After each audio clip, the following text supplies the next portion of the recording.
काचाचा glass. काचाचा glass. वा, खरं लागलं. आणि हे काय? तांदूळ. ते तांदूळ मी आणलंय का? तुमचं तांदूळ आहे ना, माझ्याकडे पण मी तुमचं घेतलं. ठीक आहे. आता बघा, हे तांदूळ म्हणजे आपण अन्न खातोय आणि हे आपलं शरीर आहे. हे ज्यावेळेस आपल्या पोटात जातं त्यानंतर काय होतं बघा, हे मेडिकलमध्ये मिळतं, सिप्लाचं आहे. आपण जे बाहेर खातो ना जेवण वगैरे, जे आपलं हायब्रिड वगैरे खातो ना, हे ते आहे. आणि हे पोटात गेल्यानंतर काय होतं बघा,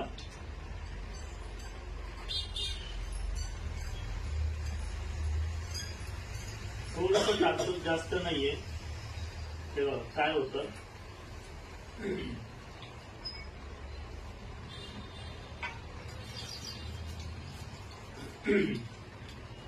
बऱ्याच वेळेला नाही का पण म्हणतं माझं पोट दुखतंय, अपेंडिक्स झाला, मला हे झालं ते झालं, मला झोपच लागले नाही, पोट गडगड करत होतं, गुडगुड करत होतं, नंतर सकाळ उठून बडबड करायला लागलं, है ना. हे असे भरपूर प्रकार होतात फक्त याची सिस्टीम बिघडल्यामुळे.